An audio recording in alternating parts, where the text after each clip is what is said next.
사람들을 오랫동안 만나고 경험하면서 발견하게 되는 사실이 있습니다. 거의 모든 사람은 원하는 것을 이루기 전까지는 그것만 있으면 정말 행복할 것 같다라고 그렇게 말을 합니다. 취직만 되면 정말 행복하겠습니다. 집 하나만 장만하면 더 바랄 것이 없겠습니다. 아이만 좋은 대학에 들어가면 마음이 평안하겠습니다. 지금 당장 이것만 해결되면 더 이상 바랄 것이 없겠습니다. 라고 그렇게 말하는 것을 참 많이 들어요. 그런데 참 이상하죠? 그렇게 안달복달하면서 원하는 것을 이루고 나면 조용히 또 다른 것을 원하는 모습을 보게 됩니다. 우리도 그렇잖아요. 그죠? 집을 가지면 더 큰 집을 갖고 싶어 합니다. 승진하면 더 높은 자리가 보이는 거예요. 차를 바꾸면 또 다른 차가 더 좋은 차가 보입니다. 우리는 이것을 때로 발전이라고 성장이라고 말하기도 합니다. 물론 성장은 필요하죠. 더 좋은 것을 추구하는 것, 그렇게 나쁜 것은 아닙니다. 그런데 여러분, 한번 우리 자신에게 정직하게 한번 질문해 보십시오. 우리는 지금까지 무언가를 간절히 원해서 그것을 얻게 되었는데 그것이 정말 우리를 만족시킨 적이 있었습니까? 진정한 만족, 끊임없는 기쁨이 그 가운데 있었습니까? 당시에는 엄청 행복해하기도 했어요. 어느 순간 기뻐하기도 했습니다. 하지만 돌이켜보세요. 그것이 그렇게 오래가지 않았습니다. 어느 순간 그 기쁨은 당연한 것이 되었고 또 다른 부족한 것이 우리의 마음을 채우고 있는 것을 보게 됩니다. 여러분, 우리 인간에게는 참 이상한 능력이 하나 있어요. 적응하는 능력인 것 같아요. 그런데 행복에도 너무 빨리 적응을 하는 거죠. 그래서 우리는 없는 것을 가질 줄은 알지만 우리가 이미 가진 것, 그것을 누리며 기뻐하고 행복하는 것, 그것을 하지 못합니다. 더 놀라운 것은 우리가 그 사실을 너무나 잘 알고 있어요. 모르는 것이 아닙니다. 그런데 우리의 삶을 보면 또 똑같이 그러한 방식으로 행복을 찾아 헤매이는 우리의 모습이 있습니다. 그러면서 사람들은 이렇게 말해요. 이번에는 다를 거야. 이번 것만 이루어지면 정말 만족할 거야. 라고 이야기합니다. 그런데 결말을 한번 보십시오. 또 똑같은 자리로 돌아와 있는 우리의 모습이 보이는 거예요.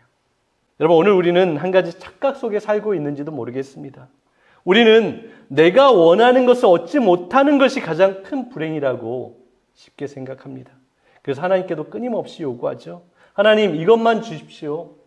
하나님, 이 문제만 해결해 주세요. 하나님, 이것만 이루어 주세요. 라고 그렇게 기도합니다. 그런데 오늘 우리가 읽은 민수기 11장, 우리가 다 읽지는 않았지만 전체에 보면 우리의 이 생각을 깨뜨리고 뒤집는 하나님의 말씀이 기록되어 있어요. 성경은 놀라운 질문을 하나 우리에게 던집니다. 정말 가장 큰 불행은 무엇일까라는 질문을 우리에게 하고 있어요. 정말 가장 큰 불행은 원하는 것을 얻지 못하는 것일까? 아니면 하나님 없이 원하는 것을 다 얻는 것일까라는 것을 우리에게 질문합니다. 그리고 이 질문 앞에 우리도 함께 세우고 있어요. 여러분, 민수기 11장은 불평에 대한 이야기가 아닙니다. 메추라기가 얼마나 많이 내려왔는지 떨어졌는지 그것을 말하는 것도 아니에요. 이 말씀은 사람의 욕망에 대해서, 탐욕에 대해서 말하고 있습니다. 그리고 더 정확히 말하면 욕망보다 하나님의 뜻을 더 신뢰하지 못하는 우리 인간들의 모습을 그려주고 있어요. 그래서 오늘 성경은 질문합니다. 왜 하나님은 진노하시면서도 그들의 기도를 들어주셨을까? 여러분, 인간의 욕망은 결핍에서 시작되지 않습니다. 마음속에 있는 탐욕, 욕망에서부터 그것이 시작되는 거예요. 4절 한번 보세요. 그들 중에 섞여 살던 무리들이 탐욕을 품으니 이스라엘 자손들도 또다시 울며 불평하였다. 누가 우리에게 고기를 먹여줄까? 이집트를 탈출할 때 이스라엘 백성들만 탈출하는 건 아니죠. 애굽에 살던 다른 사람들도 섞여서 함께 나왔던 사람들이 있었습니다. 다른 인종이라고 오늘 본문에는 말하고 있는데요. 그 사람들이 탐욕을 품었다라고 이야기해요. 잘 보십시오. 불평이 먼저 시작된 것이 아닙니다. 탐욕이 먼저 시작되었어요. 이 탐욕이라는 말이 히브리 원어에는 아와라는 단어로 쓰여져 있는데요. 이 단어는 단순히 고기를 먹고 싶다, 무언가를 먹고 싶다라는 그 단계에 머물고 있는 것이 아니에요. 진정한 의미는 영혼이 무언가를 아주 집착하도록 갈망하는 상태를 말하고 있어요. 그거 아니면 정말 죽겠다. 모든 마음이 거기에 쏠려 있는 그 사람들의 마음을, 욕심을 말하고 있는 거예요. 그래서 같은 단어가 시편 106편 14절에는 이 내용을 시편에 기록하고 있는 내용이 있는데요. 14절 한번 보세요. 광야에서 욕심을 크게 내며 사막에서 하나님을 시험하였도다 라고 기록하고 있어요. 큰 욕심을 내며, 같은 단어예요. 또 신명기 5장에서는 십계명에서 탐내지 말라라고 말하고 있잖아요. 이 단어도 같은 단어가 쓰여져 있어요. 여러분 잘 보세요. 이스라엘 사람들이 지금 현실에 배고파서 이렇게 먹을 것을 요구하고 있는 것이 아니에요.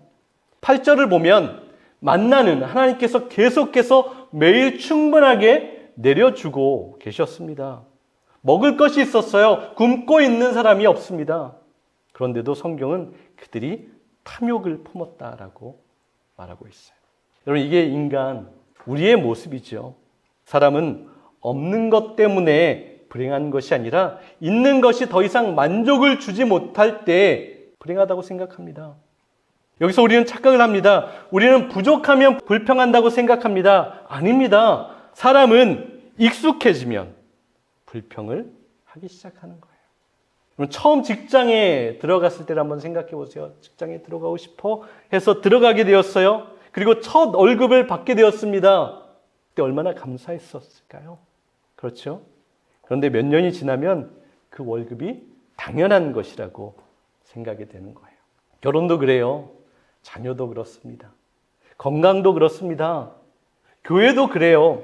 처음에는 모든 것이 기적 같았어요. 우리가 처음 예배 드릴 때도 모든 것이 기적 같았잖아요. 그런데 그것이 너무나 당연하고 일상이 되면 그 감사를 잃어버릴 때가 있어요. 시간이 지나면 그 기적이 당연한 권리라고 생각하게 됩니다. 그리고 권리가 되는 순간 감사와 감격은 사라지고 불평이 생겨서 우리 마음을 가득 채우게 되는 거예요. 이것이 참 두려운 겁니다.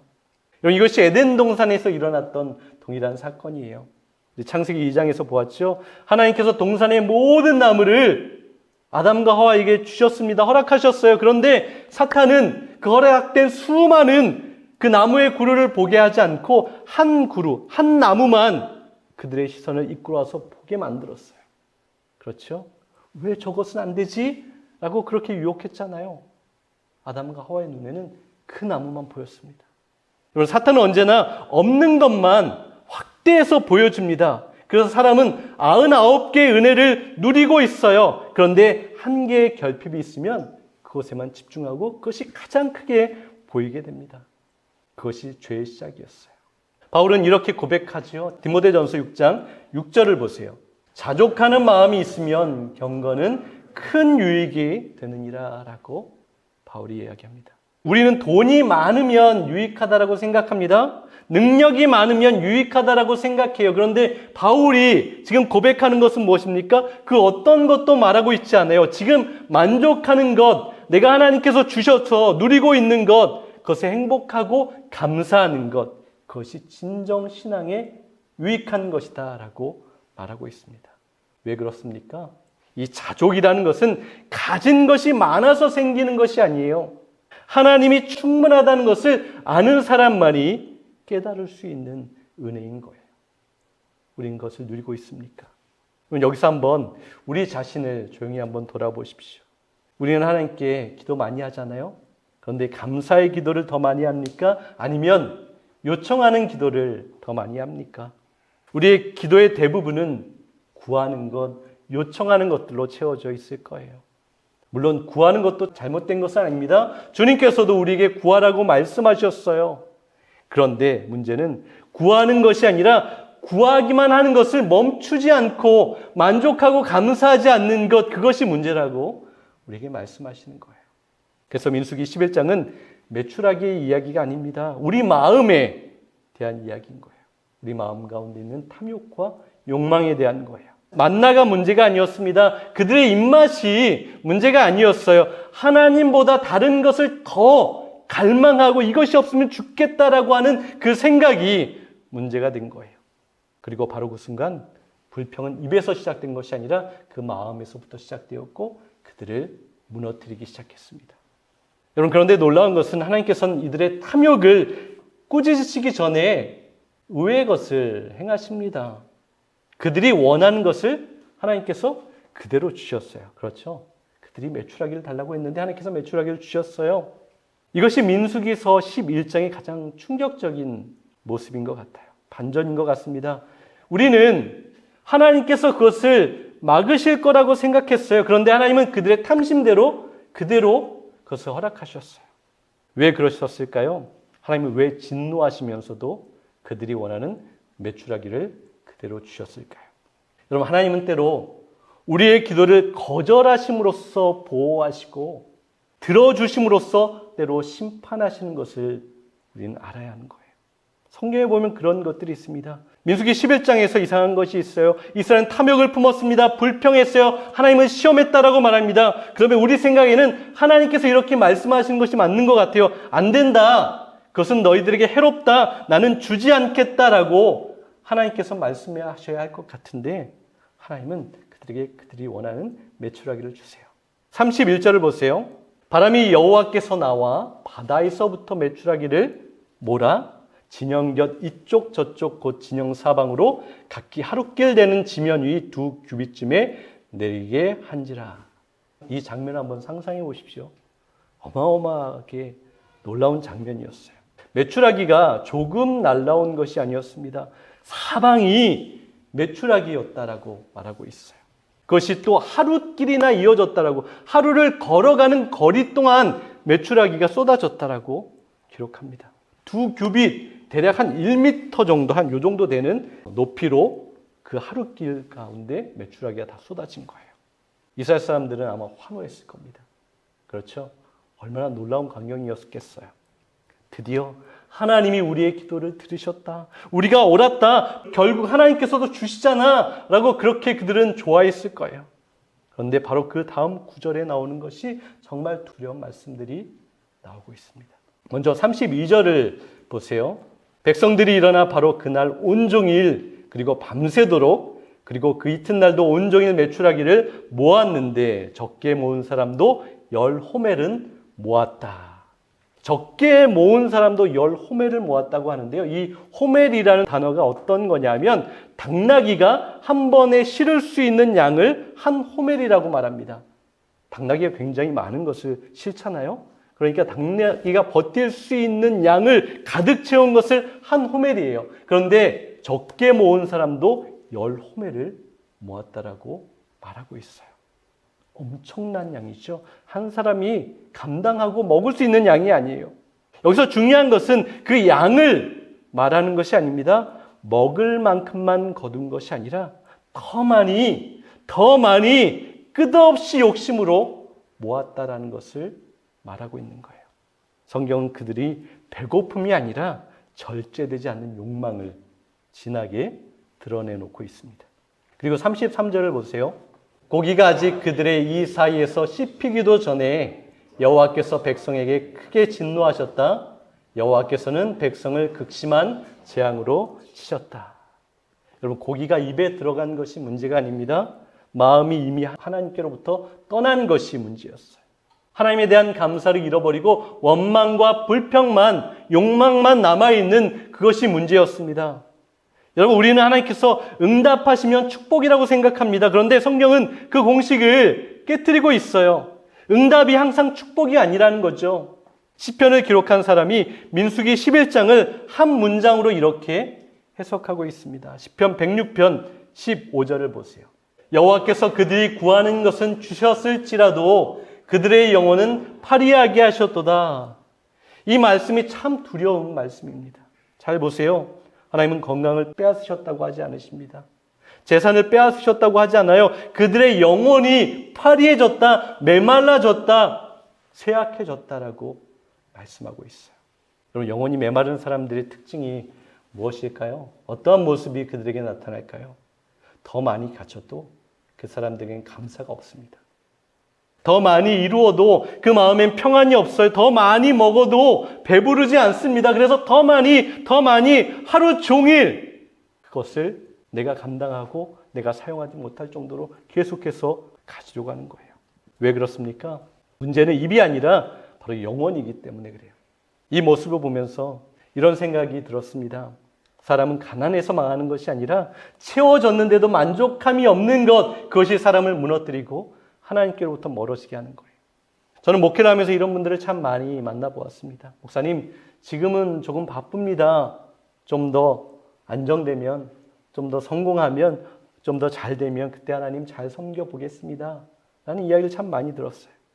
그런데 이상합니다. 정말 안정이 되고 정말 성공을 하고 잘 이루어지면 그분은 더 바빠집니다. 시간이 생기는 것이 아니라 더 중요한 일들이 많아지는 거예요. 그래서 결국 하나님을 섬길 시간이 없어서가 아니라 하나님보다 더 내 마음에 중요하게 생각하는 것이 많아져서 절대로 하나님을 섬기지 못하는 모습을 보았어요.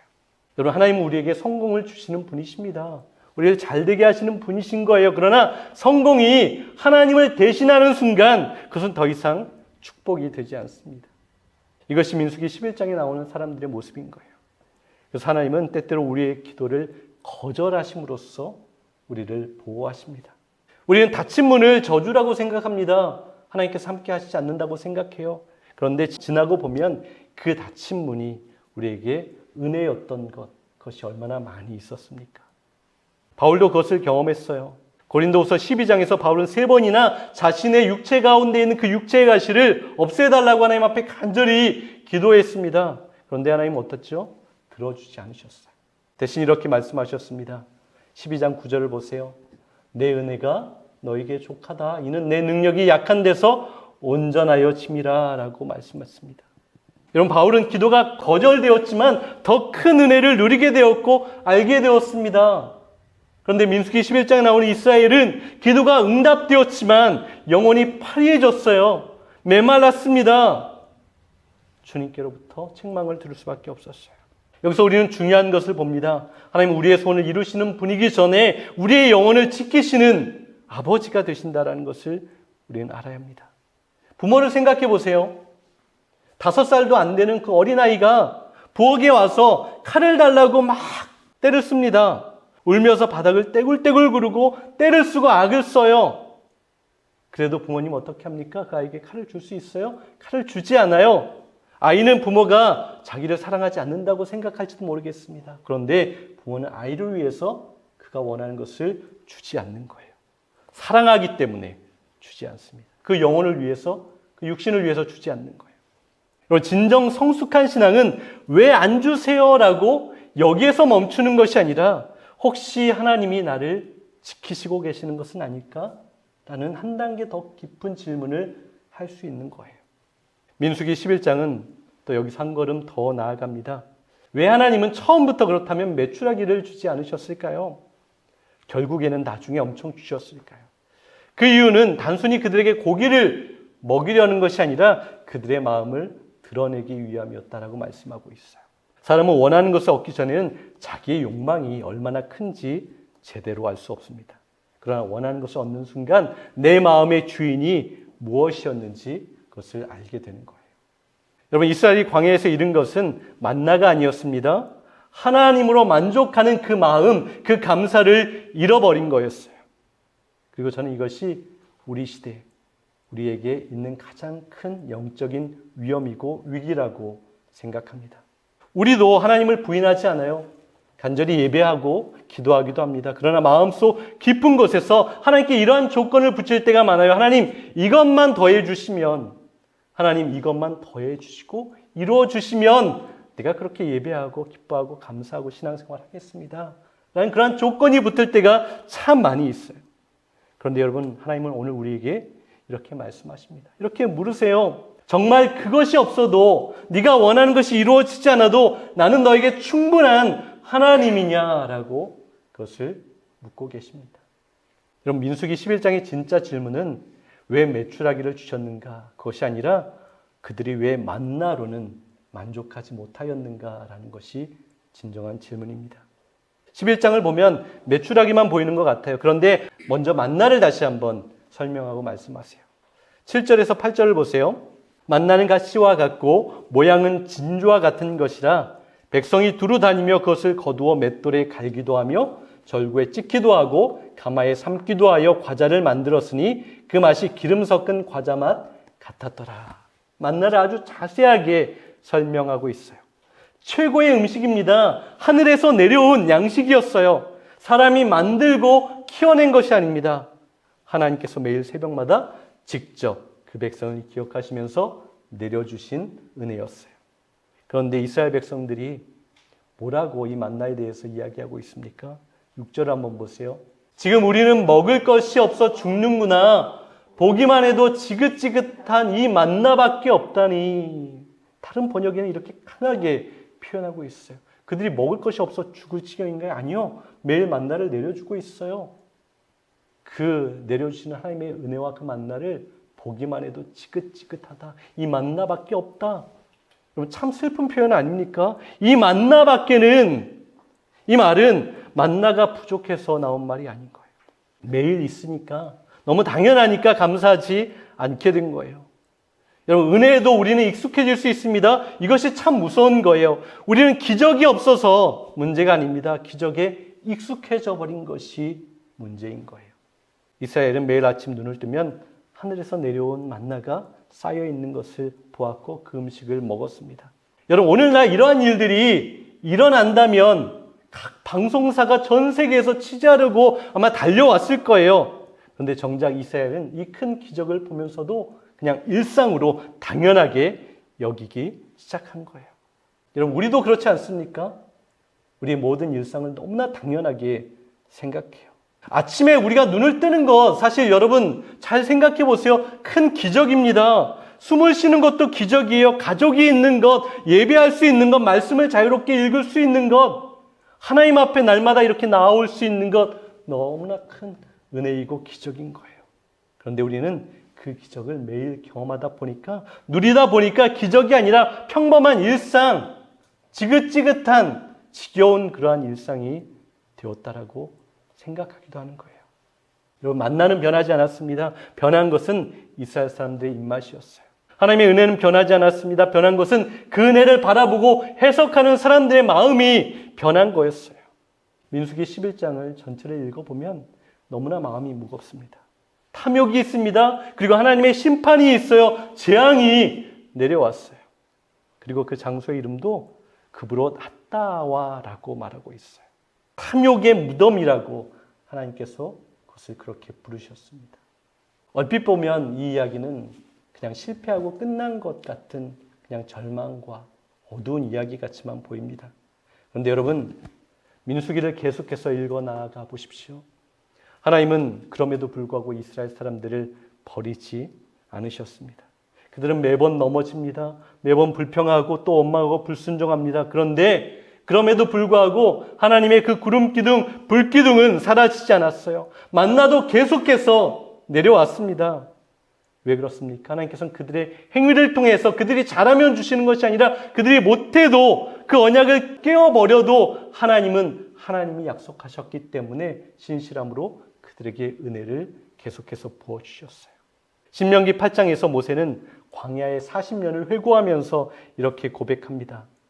8장 4절을 보세요. 지난 40년 동안 당신들의 몸에 걸친 옷이 헤어진 일이 없고 발이 부르튼 일도 없었습니다. 여러분 이 말씀을 그냥 지나치지 마세요. 40년입니다. 옷이 헤어지지 않았어요. 신발이 닳지 않았습니다. 그들은 하나님께 불평했어요. 그런데 하나님은 그들을 여전히 그들의 발을 붙드시고 보호하셨습니다.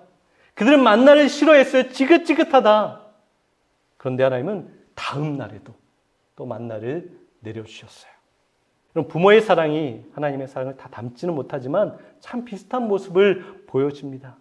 아이가 부모에게 이렇게 소리를 지릅니다. 싫어. 왜 이것만 줘? 친구들은 다 있는데 왜 나는 없어? 라고 그렇게 고함치고 그렇게 대들고 그렇게 달려들어도 부모의 마음은 아프죠. 그러나 그 한마디 때문에 그 말 때문에 아이를 자식에서 제외시키지 않습니다. 사랑하기 때문에 계속해서 그 사랑을 부어주는 거예요. 잘했기 때문에 내 자녀가 아니라 내가 사랑해서 그 자녀가 부족해도 나의 마음을 아프게 해도 계속해서 그 사랑을 이어갈 수 있는 거예요. 여러분, 우리도 그렇지 않습니까? 하나님보다 다른 것을 원했던 적이 너무나 많아요.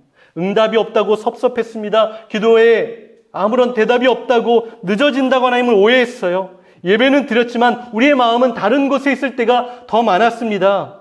그런데도 하나님은 오늘까지 우리를 먹이셨습니다. 우리를 살리셨어요. 우리를 붙드셨습니다. 그리고 성경은 이 은혜가 예수 그리스도 안에서 완전하게 이루어졌다, 완성되었다라고 말씀하세요. 로마서 5장 8절을 보세요.